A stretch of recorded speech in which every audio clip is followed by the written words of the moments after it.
Okay, next one, let's look at example 10. A uniform beam 2.2 meter long with mass 25 kg is mounted by a small hinge on a wall as shown in figure. The beam is held in a horizontal position by a cable that makes an angle of 30 degrees. The beam supports a sign of mass 28 kg suspended from its end. First, sketch FBD of the beam. Second, determine the tension in the cable and force exerted by the hinge on the beam, which is value for S. Okay, so we have a beam here. This is the beam of 2.2 meter long with mass 25 kg. And then this beam is mounted by a small hinge. This is the small hinge mounted on the wall. So this is the wall. And then on this side here, there is a sign with mass 28 kg. And then there is a cable here connected to the wall here. Okay. So now, kita lukis dahulu FBD. So kita lukis FBD here. Okay, so FBD untuk rigid body. Kita kena lukis the body here. So body kita dekat sini adalah the beam. So kita kena lukislah one straight line for the beam. Bukan lukis dot sahaja. Okay, dia berbeza dengan dekat chapter 3, 4, 5 yang kita belajar sebelum ni. So for the rigid body, we need to draw that beam here. Okay, so now kita ada since the beam has a mass, so obviously it will have a weight force. Okay, beam ni akan ada weight force going downward. Then this force will be in the middle. Dia mesti always in the middle, dekat center. And then on this side, dia akan ada weight force for the sign. So weight force for the sign, kita label sebagai WS. WB is for the beam. And then kita ada force, this one, tension force. So tension force. And then there is a force due to the hinge. So this is the angsel dekat sini. Akan menyebabkan beam ni rotate lah. Okay, going this way or this way. So this is actually the pivot point. Sebab dia adalah hinge kan, dia adalah angsel. Dia lah yang akan menyebabkan beam ni untuk rotate. So there is a force, okay, due to this hinge. So force dia adalah macam ni. Dia adalah reaction force sebab dia akan bergerak kan. So that's why dia punya force macam ni. But we don't know the angle. Okay, dia punya force tidak macam ni ya. Dia mesti going like this. Okay, so now that we have the free body diagram, kita ada tension pada sini. This one adalah force by the hinge, this one actually. And then weight force of the beam, and then weight force of the sign. And then the angle here is 30 degree. Okay, so in order to find this value for T and S, kita kena buat jadual. Okay, lebih senang buat jadual macam biasa. Okay, tetapi kita akan tambah satu column dekat sini, which is the column for the torque. Okay, so now masukkan forces yang terlibat. So we have tension force, okay, weight of the sign, weight of the beam, and then S. So here will be the total. Okay, kita tengok X and Y component for each of the force dahulu. So torque ni akan Miss akan tunjuk kemudian.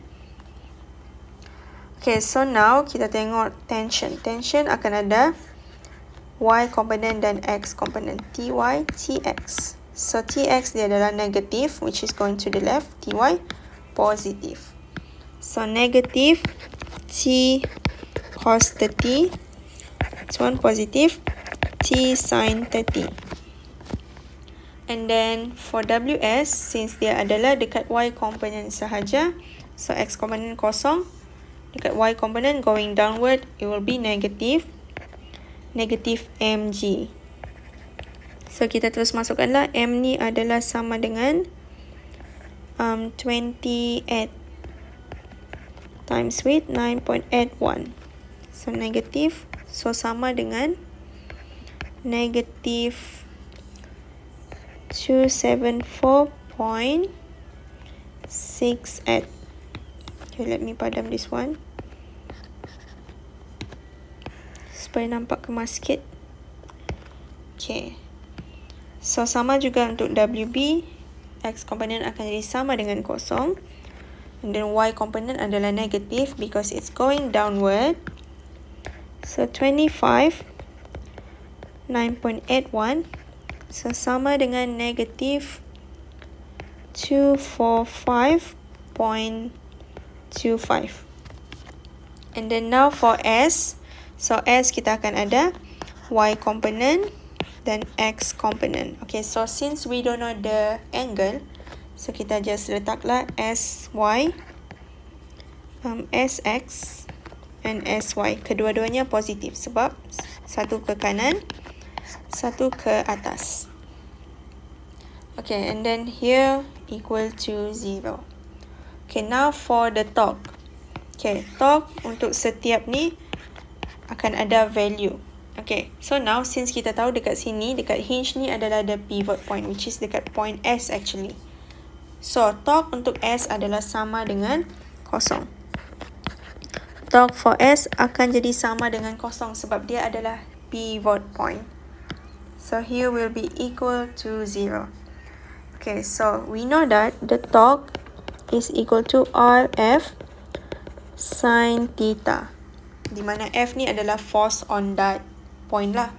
Okay, so untuk tension here, so this value for R is the distance from the tension to the pivot point. So this distance actually, so it is actually value untuk this one 2.2 sebab kita tahu daripada sini ke sini adalah 2.2 meter. So this one will be 2.2, and then the force here adalah force, tension force. We don't know the value, just letak T. And then sin 30. Okay, sin 30. So this is the force, and then this is the value for R. So this is the angle 30 here. Okay, for the direction of T, this one, direction dia kita kena letak juga, include. So, kita tahu direction untuk torque is either clockwise or anti-clockwise. Which is, kalau clockwise, dia akan jadi negative, anti-clockwise, dia akan jadi positive. So, untuk T, since T ni adalah macam ni kan, so maksudnya kita apply force, kita angkat beam ni. So, apabila kita angkat, kita tahu pergerakan dia akan jadi macam ni. Sebab dia akan ternaik ke atas lah kan. So, pergerakan dia akan jadi macam ni. Which is anti-clockwise. Okay, anti-clockwise dia akan jadi positive. So, this one adalah positive. Okay, next one is WS, which is this one here. Okay, so the value for R daripada sini ke sini sama juga 2.2. And then value for F, which is the force. So force dia adalah weight force, which is equal to mg. So weight force here adalah sama dengan mg. So masukkan M is 28, G is, actually we have the value here, this one. Kita boleh masukkan teruslah this value actually. So because this one is value for mg, right? So masukkan 274.68. And then sin 90. Since force ke bawah, then R going to here, so it is 90 degree. Okay, so this one jangan include negative dekat sini ya, because we only want the magnitude sahaja. This value only. Okay, so now we want to know the direction. Adakah clockwise ataupun anti-clockwise untuk WS. So this one kita padam dahulu. Okay, so apabila kita apply the force going downward, okay, obviously beam ni akan turun ke bawah. Dia akan bergerak ke bawah. So ke bawah actually dia adalah macam ni. Okay, going downward tu dia adalah macam ni. It is clockwise here. So since it is clockwise, it will be negative. Okay, clockwise adalah negative. So this one kita boleh terus kira. We will get 604.296. Okay, so this one kamu boleh cuba sebenarnya menggunakan pensel. So apabila kita apply a force going downward, which is maksudnya kita turunkan dia ke bawah. Okay, apabila kita turunkan dia ke bawah, dia akan rotate macam ni sebenarnya, which is clockwise. So clockwise, negative. Okay, next one, WB. So since WB ni adalah dekat tengah-tengah, so daripada sini ke sini dia akan jadi 1.1 meter. 1.1 and then darab dengan mg. This is the value for the mg. 245.25 and then angle pun akan samalah 90 degree. So from here to here, it is 90 degree. And then we will get 269.775. And then sama juga kalau kita apply force ke bawah, dia akan beam ni akan turun ke bawah. So maksudnya rotation dia macam ni lah, clockwise. So negatif di sini, dekat sini pun negatif. And then this one sama dengan kosong. Okay, so now kita sudah complete the table. Okay, balik semula kepada soalan. We want to find the value for T, the value for tension. Okay, kalau kita selesaikan X component this one, kita ada 1 dan 2 unknown. Okay, kita tidak boleh selesaikan lagi. So, untuk Y component, dekat sini pun sama, kita ada 2 unknown, T dan SY. Now, if we use this equation here, kita hanya ada 1 unknown sahaja. Okay, let me highlight the unknown here. So, kita ada unknown dekat sini, di sini, dekat sini, and dekat sini. So, kalau kita gunakan the equation for the torque, we actually only have 1 unknown. So, kita boleh selesaikan to find the value for the tension. Okay, so keluarkan the sum of the torque sama dengan kosong. So, we have T 2.2 sin 30 minus 604.296 minus 269.775 sama dengan kosong. So you will get T sama dengan 794.61 Newton. Okay, let me double check.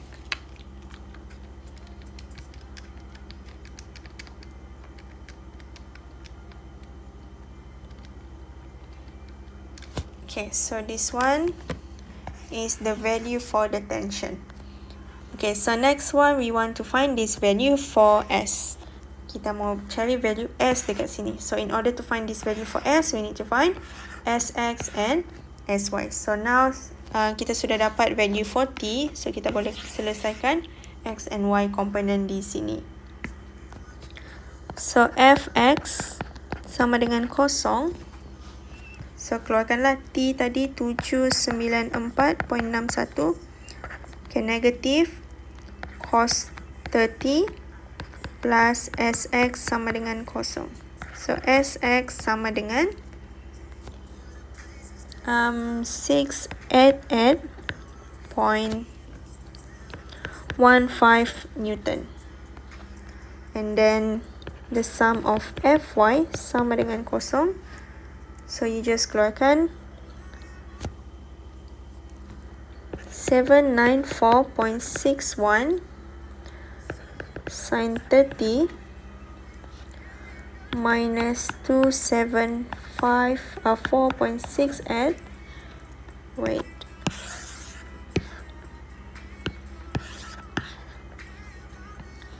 And then minus 245.25 sama dengan, okay, minus dahulu, tambah dahulu SY sama dengan kosong.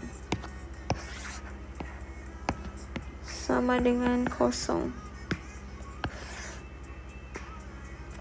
Okay, so now we can get SY sama dengan 122.63 Newton. Okay, so now kita sudah ada SX dan SY. We can find the magnitude for S, which is 688.15 square, 122.63 square. So S sama dengan 699 Newton. And then don't forget to find the angle as well. So angle tangent theta sama dengan SY divided by SX. So SY tadi 122.63 divided by SX.